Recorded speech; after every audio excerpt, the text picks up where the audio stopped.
Hello friends, चलिए question discuss करते हैं। ये क्वेश्चन नंबर है नवंबर। कब का क्वेश्चन है भाई? सीए फाइनल नवंबर 2023 का क्वेश्चन है। बहुत इस टाइप की क्वेश्चन आपकी स्टडी मटेरियल में भी है। क्वेश्चन पूछा भी गया है आप में से, बहुत बार क्वेश्चन पूछा भी गया है। फिर भी ये क्वेश्चन को रिवीजन करने वाला क्वेश्चन है। ठीक है, ये प्रैक्टिस करने वाला क्वेश्चन है। इस क्वेश्चन में क्या लिखा गया है? ये एन इम्पोर्ट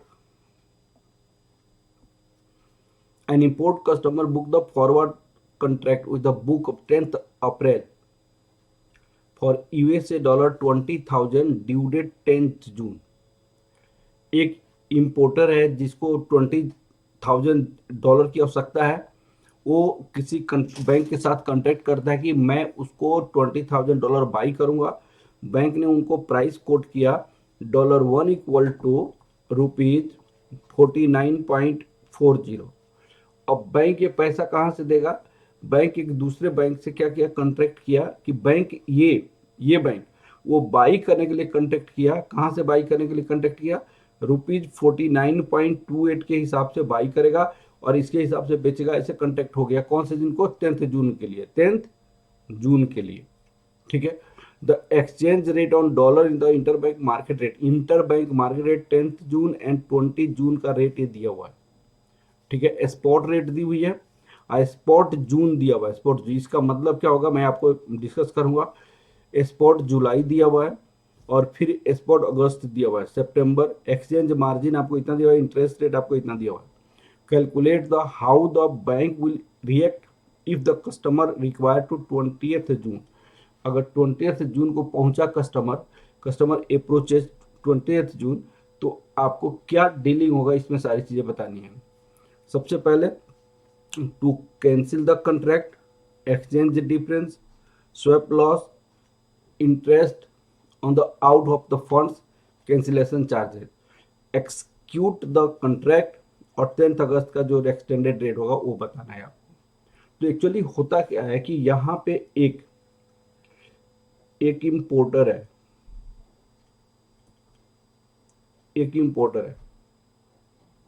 ये किसी बैंक में गया, बैंक से कहा कि मुझे 10 जून को मुझे पैसा चाहिए, मुझे 10 जून को पैसा चाहिए $20,000। तो ये बैंक का ठीक है, मैं तुमको $20,000 दे दूंगा, $20,000 मैं तुमको दूंगा। क्या रेट लगेगा उसका? ₹49.40 पर डॉलर के हिसाब से दे दूंगा। ये एग्री हो गया 10th जून के लिए। ये 10th जून के लिए, बात को समझिए। ये बैंक ने कि दूसरे बैंक से कॉन्ट्रैक्ट किया, एक बैंक 2 आ गया, एक बैंक 1 आ गया। इस बैंक से कॉन्टेक्ट किया कि आप मुझे $20,000 दे देंगे, $20,000 आप मुझे देंगे, 10 जून को देंगे। क्यों को? 10th जून को। और ये बोला कि ठीक है मैं दे दूंगा, लेकिन उसके लिए प्राइस कितना लगेगा? 49.28 पर डॉलर के हिसाब से प्राइस लगेगा। ठीक है, यहां तक ठीक है। ये जो पर्सन है ये इस बैंक के पास 10th जून को पहुंचा ही नहीं, 10th जून को नहीं पहुंचा। अब 10th जून को जब ये बैंक, ये पर्सन इनके पास नहीं पहुंचेगा, तो ये पर्सन इनके पास नहीं पहुंचेगा तो इसको $20,000 डिलीवरी नहीं देगा। लेकिन ये वाला जो बैंक है, इस बैंक को कहता है कि देख भाई, तूने मुझे परचेज करने के लिए कॉन्ट्रैक्ट किया था $20,000 49.28 के हिसाब से, तो तुम परचेज कर। अब क्या करेगा? ये वाला जो है इनसे परचेज करेगा, लेकिन परचेज करेगा तो सेल कहां करेगा?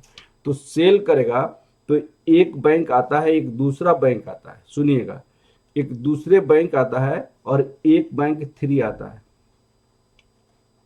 बैंक 3 का इंटर बैंक रेट यहां पे दिया हुआ है।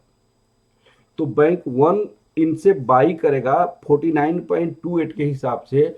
अब बैंक 3 के पास क्या करेगा? ये जो बाई किया था वो इनको क्या करेगा? सेल कर, ये बैंक 1 बाई करेगा, ये इनको सेल कर देगा। सेल करेगा $20,000, क्योंकि 10 जून को तो ये पर्सन आया ही नहीं ना, तो ये सेल कर देगा। ये बैंक थ्री का ये सारी रेट है। तो बैंक जब इनको सेल करेगा तो ये बैंक बाई करेगा, तो कौन सी रेट से बाई करेगा, कौन सी रेट से बाई करेगा बताइए। ये बैंक जो बाई करेगा तो कौन सी रेट से बाई करेगा, 48.80 के रेट से बाई करेगा, 48.80 के रेट से बाई करेगा ये, क्योंकि 10 जून का जो स्पॉट रेट है उससे बाई करेगा, 48.80 के रेट से वो क्या करेगा, बाई करेगा 48.80 के रेट से। अब आपको 48.80 के रेट से तो बाई किया, ठीक है। तो इस बैंक को क्या हुआ कि इस बैंक को उसने खरीदा 49.28 पे, अब 48.80 पे 10 जून को बेचेगा, 10 जून को बेचेगा। अब आपसे कहानी ऐसा है, तो जिस डेट को इसने बाई किया और इसको बेचा, पहले तो 10 जून का एक्टिविटीज होगा ना, तो एक एक करके मैं आपको बताता हूं, उसके बाद मैं एक आपका सारी क्वेश्चन का सॉल्यूशन करूंगा। 10 जून ट्रांजैक्शन, 10 जून का ट्रांजैक्शन क्या होगा, 10 जून का, यहां पे मैंने एक बैंक रखा, 10 जून का ट्रांजैक्शन, ठीक है ना। अब देखिए यहां पे बैंक वन है, बैंक वन यहां पे मैंने कहा 3 टाइप का बैंक है, बैंक वन, यहां पे ये वाली कस्टमर,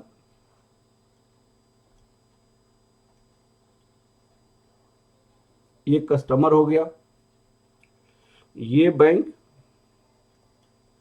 टू हो गया, इनको यहां पे देना था $20,000 देना था एट द रेट ऑफ ₹49.40 पर डॉलर के हिसाब से।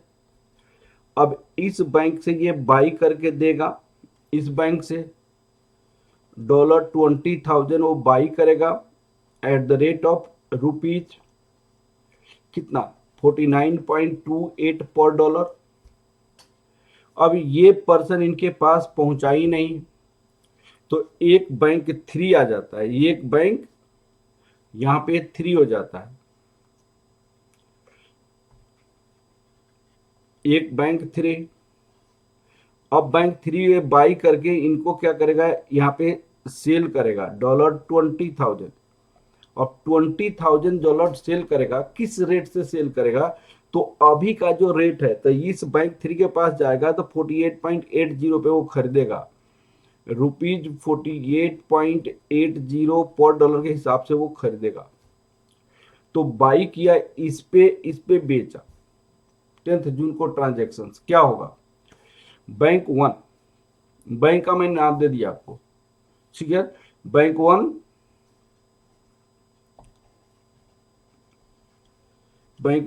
Inter into forward sell $20,000 to customer at the rate of ₹49.20 पर डॉलर, ठीक है। Bank one enter into buy $20,000 from bank to at the rate of ₹49.28 पर डॉलर। अब सुनिए, बैंक वन एक में मीडिएटर है, बैंक वन सोचा कि मैं बैंक टू से $20,000 बाई करूंगा, बाई करके मैं कस्टमर को बेच दूंगा, ठीक है, बात खत्म। फर्स्ट ट्रांजैक्शन तो यही हुआ ना। अब क्वेश्चन है कि बैंक पर्सन इंपोर्टर आया ही नहीं 10 जून को, वो कब आया? 20 जून को आया। वो 10 जून को आया ही नहीं, 20 जून को आया। लेकिन ये बैंक 2 तो इनको कहेगा कि तुम बाई करो। तो बैंक क्या करेगा, बैंक 1 क्या करेगा, buy $20,000 from bank 2 and sell on 10th June, bank 1 buy $20,000 from bank 2 and sell to bank 3 at the rate of rupees 48.80 per dollar. 10th June bank 1 buy $20,000, यहां पे मैं लिख देता हूं एट द रेट ऑफ, किस rate से by करेगा, rupees 49.28 पर डॉलर के हिसाब से बाई करेगा। क्वेश्चन अभी तक 10th जून के बाद आ गया, ठीक है ना। तो लॉस ऑफ बैंक 1 कितना हो जाएगा बताइएगा,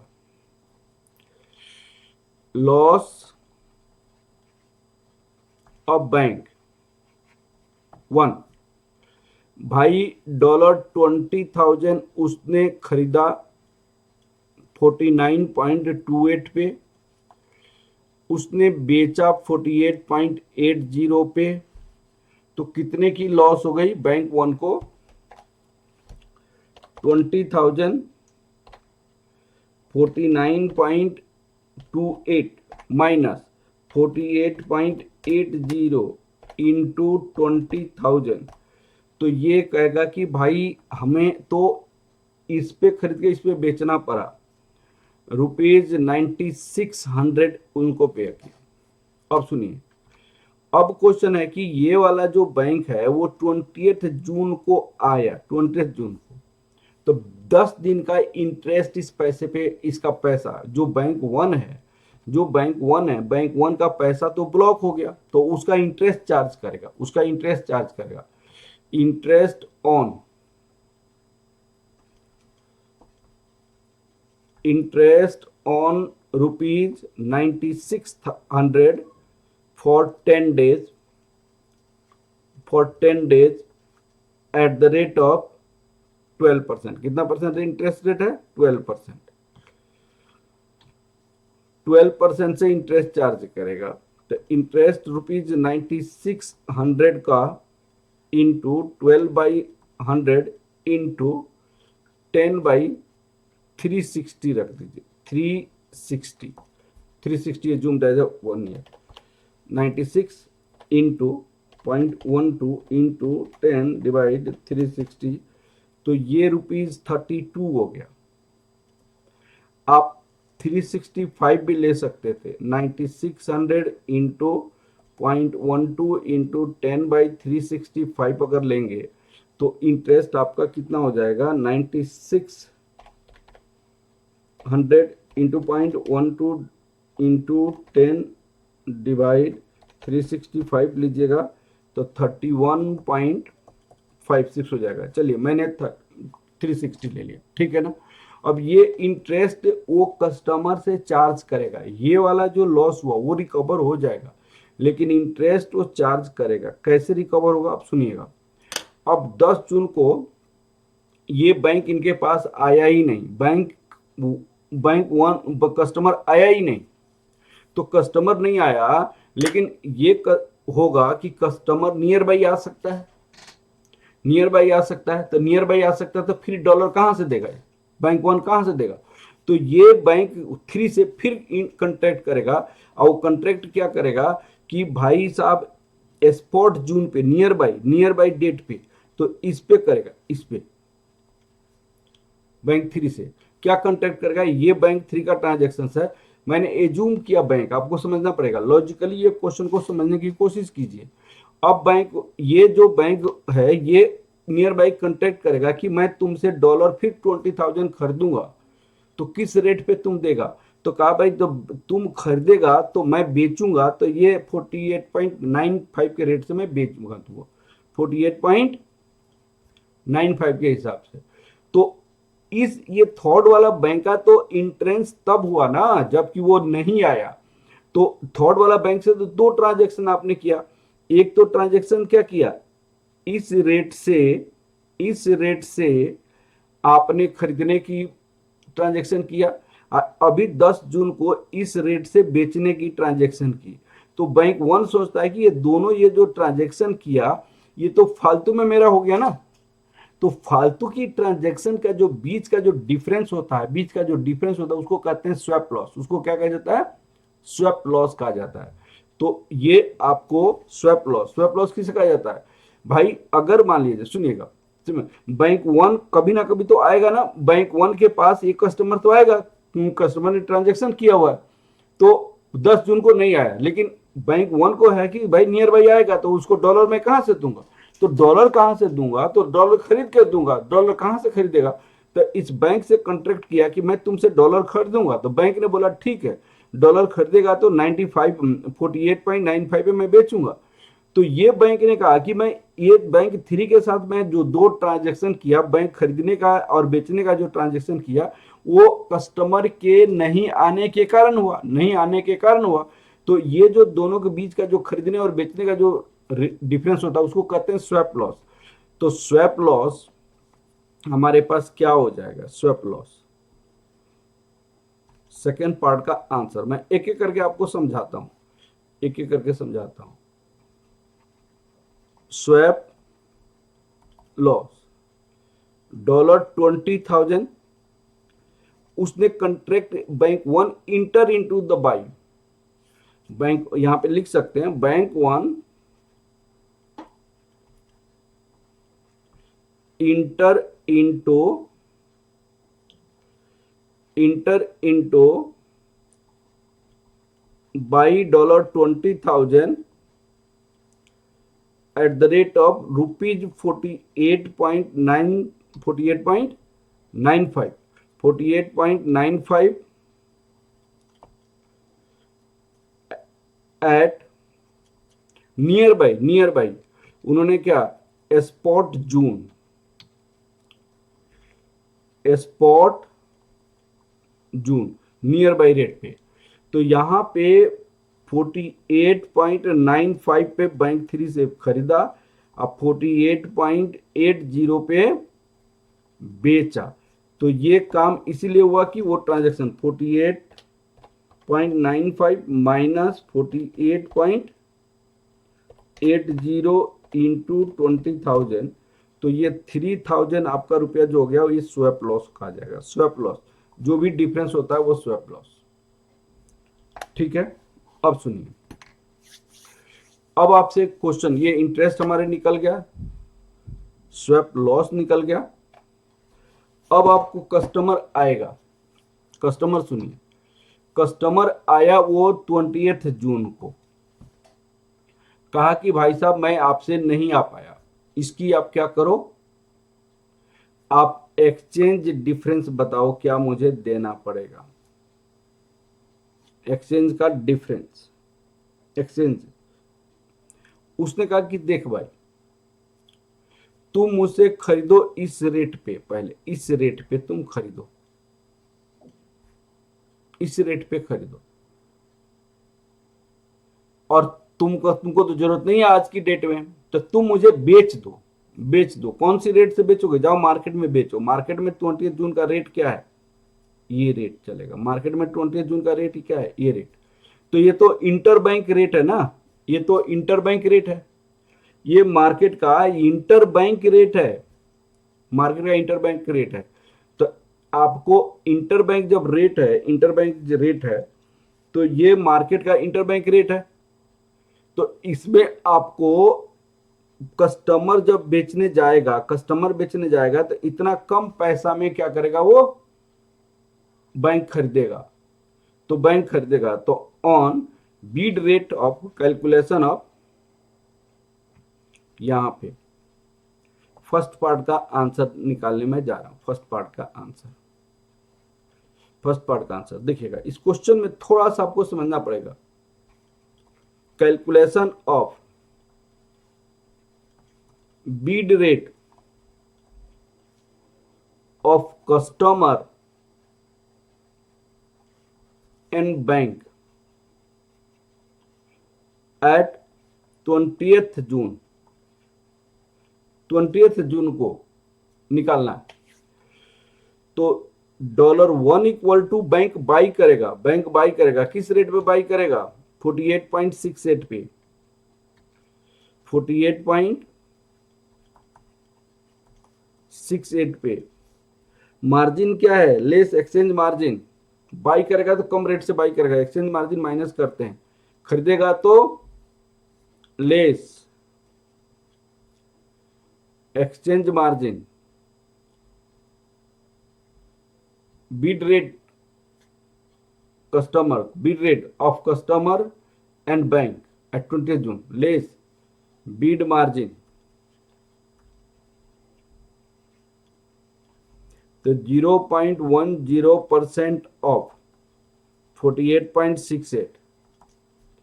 अब कितना हो जाएगा यहाँ पे, 0.1 divide 100 into 48.68,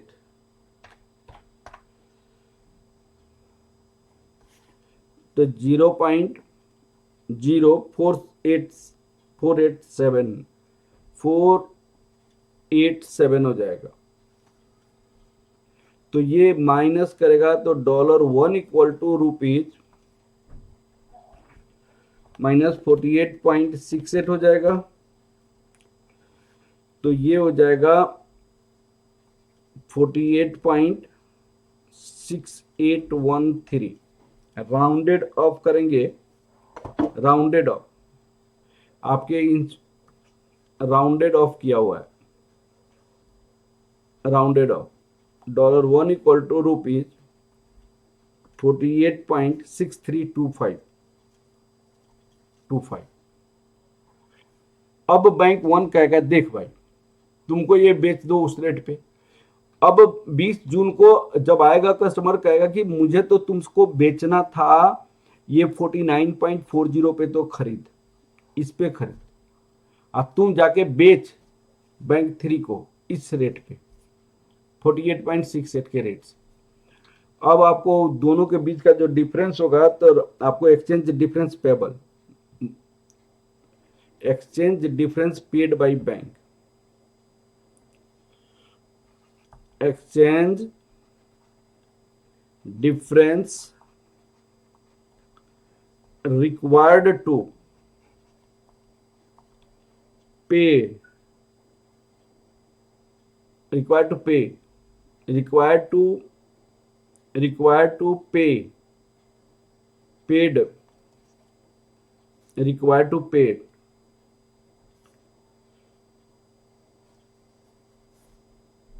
exchange difference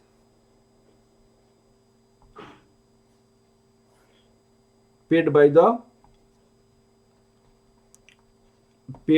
customer, customer को एक्सचेंज डिफरेंस पे करना पड़ेगा। कितना एक्सचेंज डिफरेंस आएगा, जो भी आपके पास आएगा, जैसे $20,000 का था, कस्टमर खरीदेगा 49.40 पे खरीदेगा, माइनस 49.40 पे खरीदेगा, और ये 40 क्या रेट आया 48.6325 पे वो बेचेगा कस्टमर।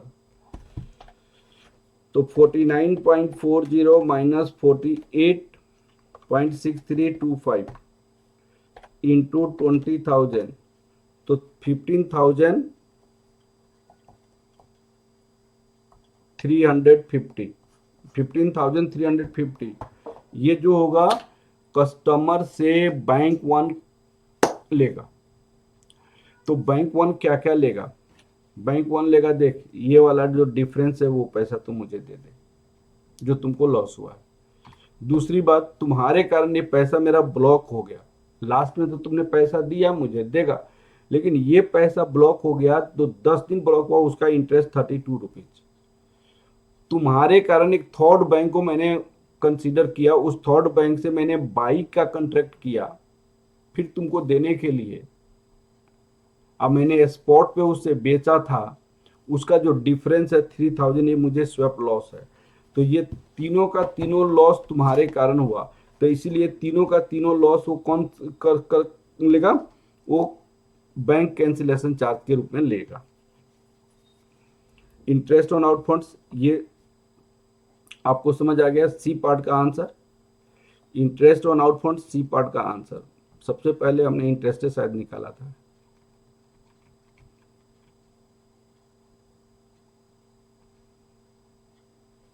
ये सी पार्ट का आंसर है, ये बी पार्ट का आंसर है।